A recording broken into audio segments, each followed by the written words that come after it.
In the previous video, we have seen the value added method. We have gone through the value added method and the whole process, the precautions and all that. Problem of double counting that we have dealt with. Now in this video, we are going to deal with income method. Now, in the previous videos, I have told you that certain factor services are there and against factor services the factor payments are made. आपको factor services बताए हुए हैं जैसे land, labour, capital and entrepreneur. उसके against में आप उन्हें factor payment करते हैं. That factor payment is called age factor income like rent, wages, interest and profit. When this income is calculated in the financial year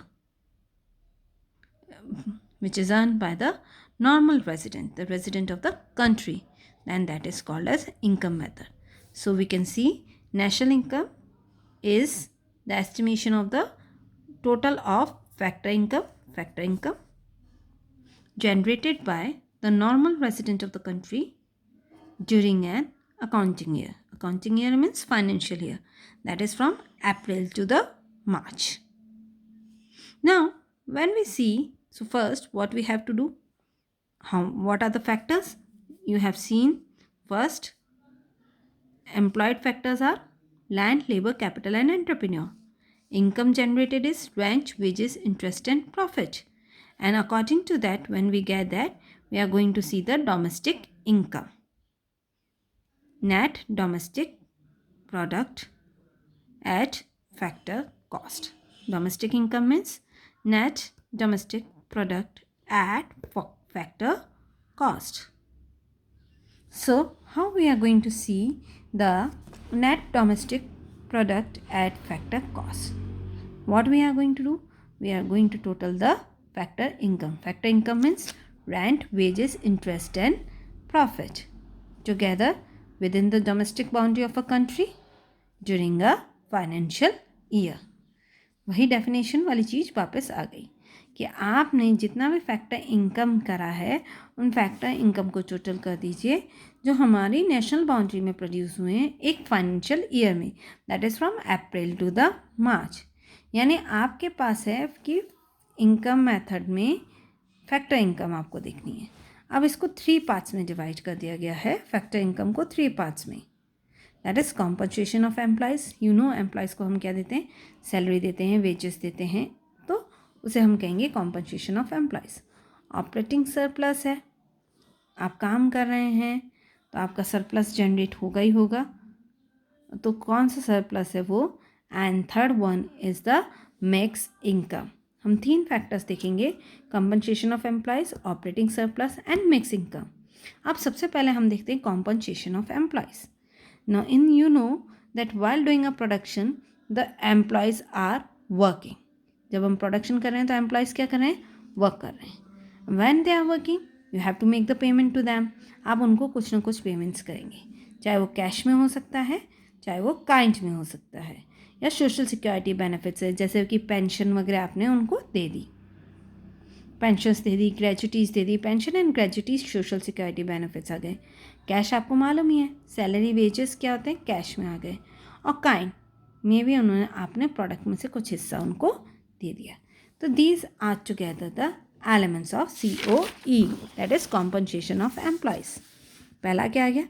wages and salaries in the cash. And सबसे ज़्यादा ये होता है, इसमें आप क्या इंक्लूड कर सकते हैं? Basic pay, bonus, commission, DNS allowance. DNS allowance means महंगाई भत्ता. आपको मालूम है every year the price of the products rises and that's why the things become costlier, unaffordable for many peoples. So DNS allowance is provided so that increases the income of a person. आप देखते हैं महंगाई भत्ता कि हर साल महंगाई बढ़ती है तो कुछ ना कुछ उनको दिया जाता है जिससे कि वो महंगाई को फेस कर सकें. House rent allowance is given so that घर का किराया वो दे देती है. लीव ट्रैवलिंग अलाउंसेस, छुट्टियों में अगर कोई ट्रैवलिंग के लिए जा रहा है तो ट्रैवलिंग का कुछ खर्चा दे देती है. सिक अलाउंस आ जाता है, आप बीमार हैं तो आपकी सिक लीव्स पे हो जाती हैं, आप काम पे नहीं आइए, सर्टिफिकेट दे दीजिए, आपको थोड़ा पेमेंट मिल जाएगा. ट्रैवलिंग अलाउंसेस है, to travel here and there from work and place and so on, ये सारा कैश में आपको मिल जाता है। अब काइंड में आपको क्या क्या चीज़ मिलती है, पहले कैश में आ गया, now we can see kind. Kind में आपको मेडिकल फैसिलिटीज़ मिल गई, भाई हॉस्पिटल फैसिलिटीज़ है, मेडिसिन्स हैं वो मिल गई, आपके बच्चों की फ़ीस आपको माफ़ हो गई, जो एम्प्लॉयज़ वर्क कर रहे हैं उनके बच्चों की फ़ीस वो पे कर देती है, फ्री में फूड मिल जाता है आपको, कैंटीन में से फूड प्रोवाइड किया जाता है, यूनिफॉर्म फ्री में मिल जाती है, आना जाना फ्री में हो जाता है आपको, आपकी वर्किंग प्लेस से घर पे और घर से वर्किंग प्लेस पे लाना फ्री ऑफ कॉस्ट है, ठीक है। देन इंटरेस्ट फ्री लोन्स आपको प्रोवाइड किए जाए, तो उस पर इम्प्यूटेड इंटरेस्ट, इम्प्यूटेड वही होता है कि अगर आपको ये फ्री में नहीं मिलता तो आपको कितना इंटरेस्ट पे करना होता। इंटरेस्ट फ्री लोन मिल रहा है, अगर आपको उस पर इंटरेस्ट नहीं हो रहा है तो इम्प्यूटेड इंटरेस्ट जो है एक तरह से आपको मिला ही है। Goods and services produce by the employees, आपको जो गुड्स एंड सर्विसेज प्रोड्यूसर खुद बना रहा है वो तो अपने एम्प्लॉयज़ को फ्री में देगा, तो ये सारे किस में मिले, काइंड में मिल गए, that means in form of the goods, physical form में मिल गया। Then social security scheme, social security schemes में मैंने आपको बोल दिया था पेंशन्स हैं, ग्रेजुटीज़ हैं, जो आपके सोशल बेनिफिट्स के लिए, देखिए पीएफ आपको मिल गया, ग्रुप इंश्योरेंस है, ग्रेजुटी हो गया, पेंशन्स हैं, ये सारे सोशल सिक्योरिटी स्कीम्स हैं जो एम्प्लॉयर एम्प्लॉयज़ के लिए चलाता है। सो COE that is compensation of employees, employees को क्या दिया जाता था, एम्प्लॉयज़ को वेजेस दी जाती हैं, सैलरीज दी जाती हैं कैश में, काइंड में, and certain social security schemes दिए जाते हैं, it's given. The next you can see wages and salaries in kind, the table is here, and you can see the social security, pensions, PF, gratuities, insurance. Now, so your first part of the formula, that is NTP at factor cost is equal to COE, is completed. Now we are going to see the operating surplus. Operating means that when you are working, the thing going on in a process. So it is income earned from the ownership and control of capital. तो एक तरह से अगर हम बात की जाए, operating है, सरप्लस है, मैंने कहा सरप्लस होता ही है, तो that is almost a profit sort of, अगर आप सिंपल लैंग्वेज में कहें तो प्रॉफिट सॉर्ट ऑफ आ जाता है, बट हम इसको in detail we are going to study. So it is income earned from the ownership and control of capital. Income from property and entrepreneurship. Entrepreneurship से उसे क्या हुआ, प्रॉफिट होगा, एंड प्रॉपर्टी से उसे क्या होगा, रेंट एंड रॉयल्टी मिलेगी. First we are going to see income from property. Property that is rent. Rent is what a tenant pay to the landlord. जिसकी ज़मीन है वो क्या करता है, किराया लेता है, किससे, जिसने उससे किराए पे लिया है. तो landlord takes from a tenant. Tenant is किराएदार, लैंडलॉर्ड आपका मकान मालिक. तो वो जो अमाउंट लैंडलॉर्ड को रिसीव होगा वो क्या कहलाएगा, rent. If you are self occupied, मैंने पहले भी बताया कि आप इम्प्यूटेड रेंट इंक्लूड करेंगे. आपकी खुद की ज़मीन है, अगर आप किराए पे ले रहे हैं तब तो किराया एज इट इज़ आ जाएगा. And if you are having your self occupied house, तो हम उसको इंक्लूड करेंगे नेशनल इनकम में एट अ इम्प्यूटेड वैल्यू. यानी कि इम्प्यूटेड वैल्यू क्या होगी कि आपका सेल्फ का मकान है, पर अगर आप इसे किराए पे लेते तो कितना किराया आप देते, that is imputed value. That means estimated rent.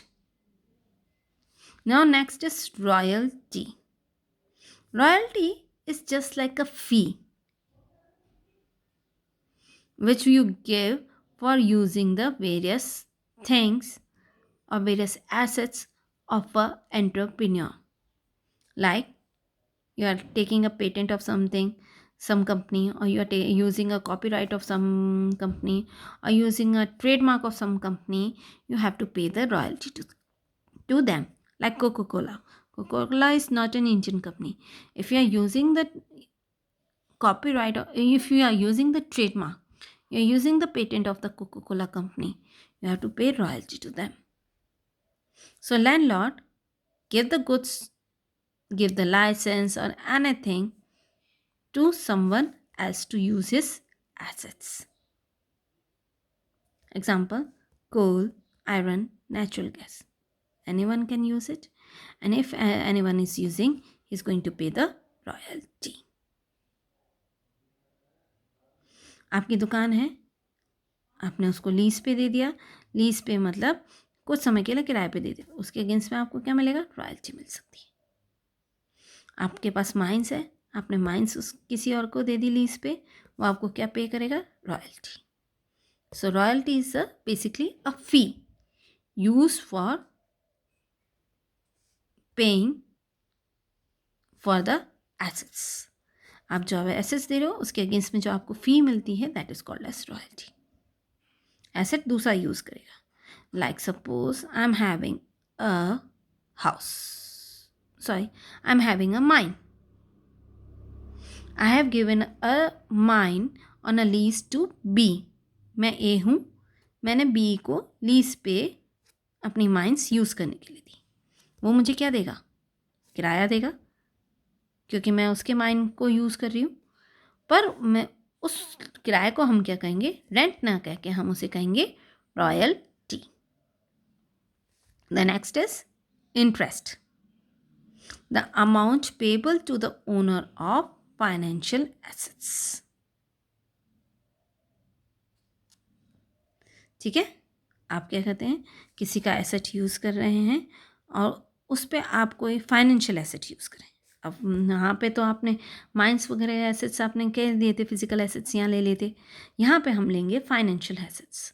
आपने किसी से पैसा उधार लिया, आप उसका पैसा यूज़ कर रहे हो प्रोडक्शन के पर्पज़ के लिए, आपको उसे क्या देना पड़ेगा? इंटरेस्ट देना पड़ेगा. यू हैव टू पे the interest. Is that clear? तो आप इंटरेस्ट पेमेंट किस में लेंगे? इम्प्यूटेड या एक्चुअल वैल्यू पे लेंगे. किस एसेट्स पे? फाइनेंशियल एसेट्स पे. जैसे आपके पास मशीन खरीदने के लिए आपको 1 करोड़ रुपीज़ चाहिए. आपने अगर वो 1 करोड़ रुपीज़ उस पर लगाए हैं, तो what you want to get against that? आपका तो 1 करोड़ रुपया बिजनेस में इन्वेस्ट हो गया, आपको उसके अगेंस्ट में क्या चाहिए? Interest.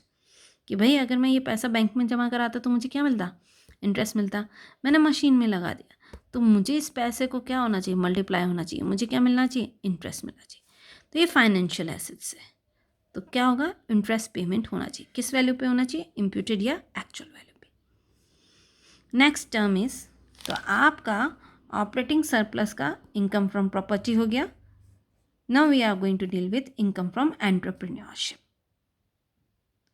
Again it's in 3 parts. मैंने आपको कहा था एंटरप्रेन्योर का क्या फॉर्म में इनकम होगी? प्रॉफिट फॉर्म में. पर अब हम देखेंगे प्रॉफिट 3 पार्ट में. आप जो भी प्रॉफिट अर्न करते हैं, the companies what ever entrepreneur earns the profit, जितना भी प्रॉफिट अर्न करते हैं उसको क्या करते हैं? उसको हम 3 पार्ट्स में डिवाइड करते हैं. पहला, कॉमर्स स्टूडेंट्स के लिए तो इजीली मालूम है कि डिविडेंड पे करते हैं टू द शेयर होल्डर्स. हम क्या करते हैं कि हमारे बिजनेस में हम आउटसाइडर्स को कहते हैं कि आप अपना कैपिटल इन्वेस्ट करिए. अब सामने वाला अपने हमारे बिजनेस में कैसे इन्वेस्ट करेगा? By purchasing the shares. So he is going to called as share holder. वो क्या बन जाएगा? Share holder. उसने हमारे शेयर खरीद लिए और उसका पैसा हमारे यहाँ लगा दिया. अब आप इन शेयर्स के अगेंस्ट में उसे क्या देंगे? Dividend. What you are going to pay? Dividend to the share holder. This is called a distributed profit. आपने जितना भी पैसा कमाया, आपने कॉस्ट निकाल दी. अब जो आपका प्रॉफिट बढ़ा है उसमें से, उस प्रॉफिट में से आपको कुछ रेशो किसको देना पड़ेगा? शेयर होल्डर को देना पड़ेगा, which is called as dividend. Second आ गया अनडिस्ट्रीब्यूटेड प्रॉफिट. आपने प्रॉफिट का कुछ हिस्सा तो शेयर होल्डर को दे दिया. अब आपका पास जो रिमेनिंग रहा है उसमें से कुछ आप फ्यूचर के लिए बिजनेस में रखेंगे, for future use of a business. कि कोई अपॉर्चुनिटी आ गई, उसको हमें यूटिलाइज करना है, तो I have to save the money. एक तरह से कहा जाए तो saving of a business. Business सारा अगर डिविडेंड दे देता है तो खुद के पास क्या रहेगा? फ्यूचर में जब भी आओ तब लोन लो, इंटरेस्ट पे करो, and that is very costly. तो वो क्या चाहता है कि मैं कुछ पैसा जो मेरा प्रॉफिट है उसमें से बचा लूँ, that is called retained earning. और you can say in simple language as a saving, जैसे पापा जितना भी कमाते हैं उसमें से क्या करते हैं, थोड़ा खर्च कर देते हैं और थोड़ा सेव करके रख लेते हैं। तो ये सेविंग हो गई, बिजनेस की saving. This is called as undistributed profit, और you can in simple commerce students know it as a retained earning which he can use for future use, future में यूज़ कर सकता है for opportunity, for growth, for expansion of a business. Third आ जाता है corporate profit tax. Tax हम किसको देते हैं, जो भी हमारी इनकम होगी उस पर हमें टैक्स तो देना ही पड़ेगा। टैक्स किसको हम देते हैं, गवर्नमेंट को। Same way businessman also earns the income, और इनकम पे वो क्या देगा, टैक्स देगा। किसको देगा, गवर्नमेंट को देगा। किस में से देगा, प्रॉफिट में से। तो प्रॉफिट के 3 हिस्से हो गए, एक जो टैक्स उसने दिया, दूसरा जो प्रॉफिट का पार्ट उसने सेव किया, और तीसरा वो डिविडेंड देगा शेयर होल्डर्स को। तो आपके पास इनकम फ्रॉम एंटरप्रेन्योर 3 पार्ट्स में आ गया। Now if we see the operating surplus, the income from property, is that clear, plus income from entrepreneurship. तो आपका क्या आ गया, rent, loyalty, interest plus profit. ये ऑपरेटिंग सरप्लस का फॉर्मूला बन गया। रेंट, रॉयल्टी, इंटरेस्ट, आप प्रॉफिट लें तो प्रॉफिट ले लीजिए, नहीं तो डिविडेंड प्लस अनडिस्ट्रीब्यूटेड प्रॉफिट और retained earning plus corporate profit tax. This is the part of OS. तो हमने 2 पार्ट कर लिए, एनडीपी एट फैक्टर कॉस्ट के, सीओई एंड ऑपरेटिंग सरप्लस, ये दोनों कवर हो गए। The next part which you are going to see is mixed income. Mixed income, mix income हम देखा जाए ऑफ सेल्फ एम्प्लॉयड। अब इसमें अगर हम लेंगे तो दैट इज फैक्टर सर्विसेज और factor payment, wages, rent, interest and profit, जो पर्सन सेल्फ कंजप्शन के लिए यूज़ कर रहा है। अभी तक यहाँ पे कुछ ऐसी बात नहीं थी, ठीक है। आपने कहा कि मैम इंटरेस्ट यहाँ ले लिया, प्रॉफिट यहाँ ले लिया एंड ऑल दैट, तो अब क्या इंक्लूड कर रहा है, तो हम यहाँ कह रहे हैं वेजेस हमने यहाँ ले लिए, तो अब ये सेपरेट क्या आ रहा है, पर यहाँ पे आया ऑफ सेल्फ कंजप्शन। यहाँ पे तो हमने दूसरों को भी लिया, पर सेल्फ कंजप्शन के लिए भी तो वो लेता है, तो वहाँ पे हम उसको मिक्स इनकम को देंगे। लैंड के बदले में wages,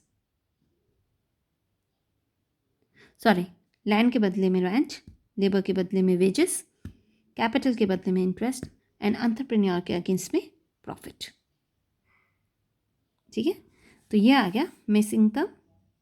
again you have to take an imputed value, is that clear, and this is because the person is self-employed, like doctors, CA, consultants, they don't work under anyone, वो किसी के अंदर काम नहीं करते।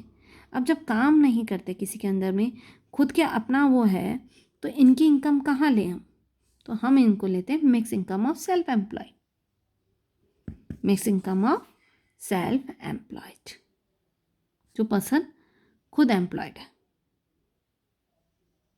तो कौन हो गए, डॉक्टर सी। आपने एंटरप्रेन्योर की इनकम तो ले ली भाई, ठीक है, आपने मजदूर वगैरह की, एम्प्लॉयज़ की ले ली आपने, एम्प्लॉयर की आपने ले ली। अब एम्प्लॉयज़ की यहाँ आपने ले ली थी, है ना, एम्प्लॉयर की यहाँ आपने ले ली, ऑपरेटिंग सरप्लस में एम्प्लॉयर ले लिया आपने, आपने यहाँ पे सीओई में एम्प्लॉयज़ ले लिया।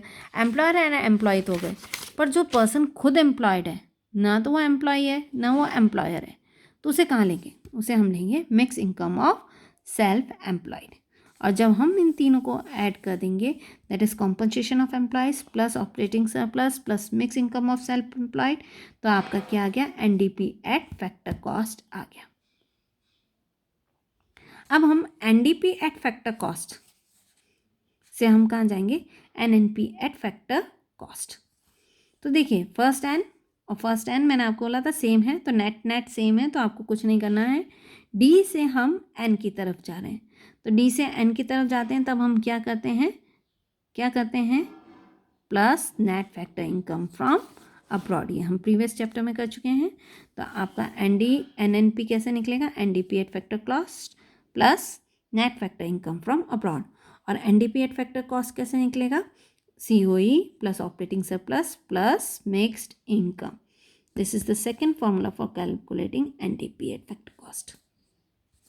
Got the meaning? So here. Thank you and have a nice day.